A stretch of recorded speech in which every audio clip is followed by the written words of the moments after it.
এই দাবিগুলি আমি দীর্ঘদিন জানাই আসছি ফেসবুকের মাধ্যমে। আসসালামু আলাইকুম।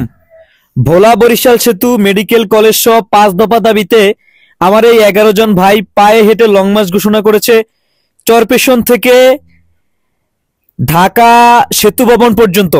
এই পায়ে হেঁটে যাবে একেবারে ঢাকা পর্যন্ত আমাদের এই ভাইরা। ভাই, আপনাদের দাবিগুলো কি একটু জানাবেন কাইন্ডলি একজন।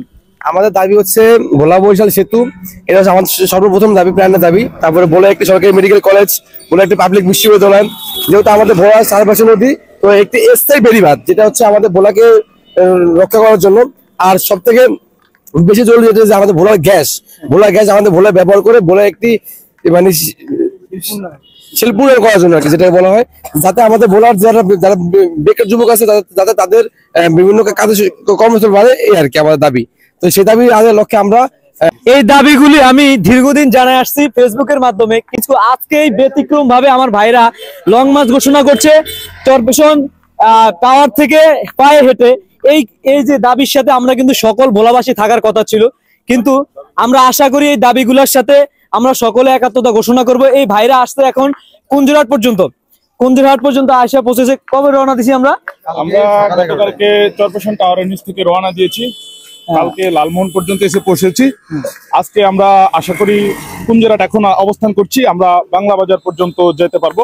প্রায় 40 কিলোমিটারের মতো পথ আজকে আমরা পাড়ি দিতে পারবো ইনশাল্লাহ। এই ভাইদের দাবিগুলা কিন্তু আমাদের সকল ভোলাবাসী সকলেরই দাবি।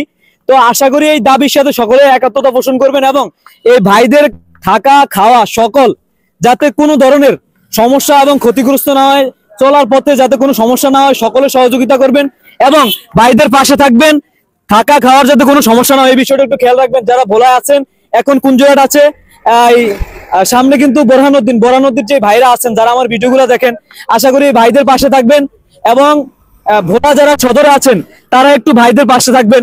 আর নদীর ওই পাশে যে ভাইরা আছেন সেই ভাইরা একটু আগে আসবেন। আমরা যাবো কোন জায়গায়? লক্ষ্মীপুর, বরিশাল হয়ে তারপরে আমরা পদ্মা সেতু হয়ে তারপরে ঢাকা ঢুকবো। বরিশাল হয়ে পদ্মা সেতু হয়ে তারপরে ঢাকা ঢুকবে। বরিশালের যে ভাইরা আছে আমার ভিডিও যারা দেখেন তারা একটু এই ভাইদের পাশে থাকবেন, যাতে এই ভাইদের কোনো সমস্যা না হয়। অসুস্থতার যে বিষয়টা, এই বিষয়টা একটু আপনারা একটু খেয়াল রাখবেন ভাই। আর আমার নাম্বারটা আপনাদের কাছে আছে, যদি কোনো সমস্যা হয়, যে অসুস্থতা বা হইতে পারে না, দীর্ঘ লং টাইম আমরা হাঁটা চলা করবো, অসুস্থতা হইলে যদি কোনো প্রয়োজন হয় আমার অবশ্যই একটা নক দিবেন, ঠিক আছে? আমি আপনাদের পাশে আছি এবং এই শুধু আমি না, ভোলাবাসী সকলের উচিত এই ভাইদের পাশে আসা। দীর্ঘদিন ধরে আমরা বঞ্চিত ভোলাবাসী। আমাদের গ্যাস বিভিন্ন জেলায় ব্যবহৃত হয়, আমাদের ভোলা জেলায় আমাদের মেডিকেল কলেজ নাই এবং একটা ভোলা বরিশাল সেতু নিয়ে আমরা দীর্ঘদিন দাবি জানাই আসছি। কোনোভাবেই আমরা এই দাবি আদায় করতে পারছি না। এই 53 বছর স্বাধীনতার এত বছর হলেও আমরা এই দাবি আদায় করতে পারছি না।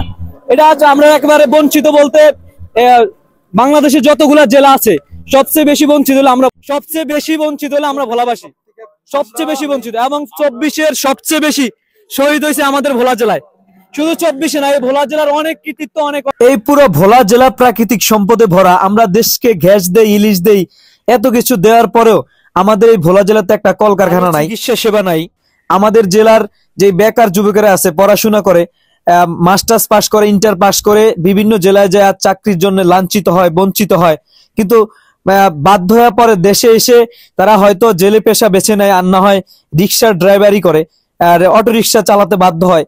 এছাড়া অন্য কোনো অপশন থাকে না। আমরা অলরেডি চলে আসছি কুঞ্জরহাট কলেজের সামনে। আমরা এখানে 11 জন আছি, আমি সহ 12 জন। আমি যদি তাদের সাথে থাকতে পারতাম ভালো লাগতো। তো আশা করি এই দাবি আদায় হবে ইনশাল্লাহ, নাকি? আমাদের মূল লক্ষ্য হচ্ছে আমরা দাবি আদায় না করে বাসায় ফিরবো না ইনশাআল্লাহ। সবাই এই ভিডিওটা সর্বোচ্চ শেয়ার করে দিবেন, যাতে এই ভিডিওটা দেশের সর্বোচ্চ ব্যক্তিদের কাছে পৌঁছায় এবং আমাদের যে দাবিগুলা, যৌক্তিক দাবিগুলো আমরা আদায় করে আবার বাসায় ফিরতে পারি ইনশাআল্লাহ।